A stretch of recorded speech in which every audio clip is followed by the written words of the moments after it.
নমস্কার বন্ধুরা। আজ ভারতীয় টিমের ব্যাটিং কঙ্কাল পরিষ্কারভাবে বেরিয়ে এলো।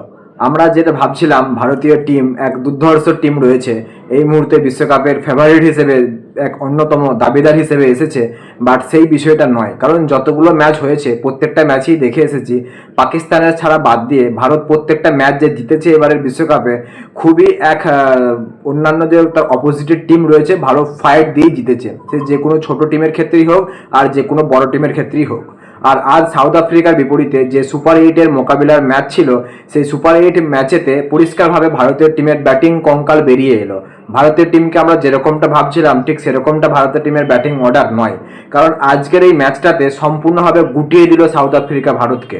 ভারতের ক্রিকেট টিমকে আজকে পরিষ্কারভাবে দেখিয়ে দিল যে তাদের ব্যাটিং কতটাতে কঙ্কাল রয়েছে। তাদের ব্যাটিংয়ের যে গ্রিপ বলা হচ্ছিল, সেই গ্রিপ কোনো কিছুই নয়। কারণ ভারতবর্ষের ব্যাটিং আর বোলিং ফিল্ডিং সমস্ত কিছুই জঘন্যতম।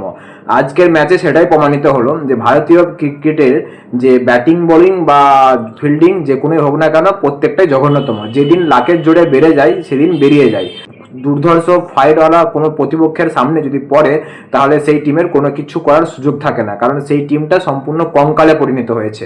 আর আজ সেটাই দেখা গেল। সাউথ আফ্রিকা প্রথমে ব্যাট করতে নেমে দুর্ধর্ষ ব্যাটিং করেছে। প্রথমে অবশ্য সাউথ আফ্রিকার 3টে উইকেট পড়ে যায়, বাট ইন্ডিয়ারও সেম সেটাই হয়। 3টে উইকেট পড়ে যাওয়ার পর কন্টিনিউয়াসভাবে ইন্ডিয়ার উইকেট পড়তেই থাকে, কিন্তু সাউথ আফ্রিকা সেটা করেনি। সাউথ আফ্রিকার 3টে প্রথমে উইকেট পড়ে যাওয়ার পর তারা নিজেদের মধ্যে একটা বড় পার্টনারশিপ নিয়ে আসে মিডল অর্ডারে, তারপর সেটা প্রায় 190+ রানে পরিণত করে।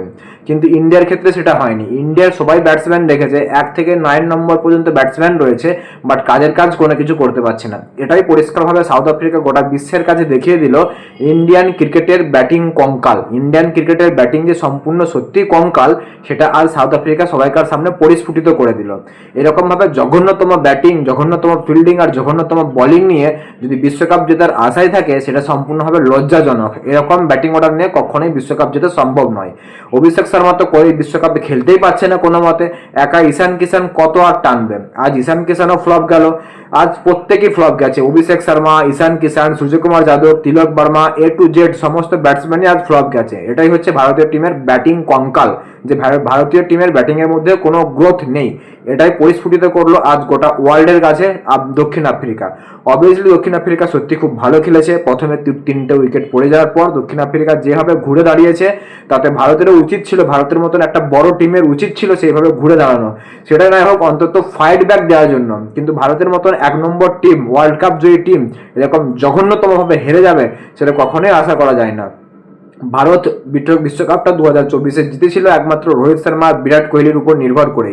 বাট তারা দুজন যখন এই টিমে নেই, সেহেতু ভারতের যে টিম ব্যাটিং কঙ্কাল সেটা পরিষ্কারভাবে সবার সামনে চলে এলো।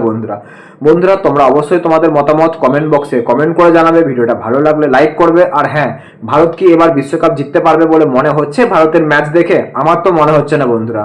তোমরা অবশ্যই তোমাদের মতামত কমেন্ট বক্সে কমেন্ট করে জানাও। ভিডিওটা শেষ পর্যন্ত দেখার জন্য অসংখ্য ধন্যবাদ।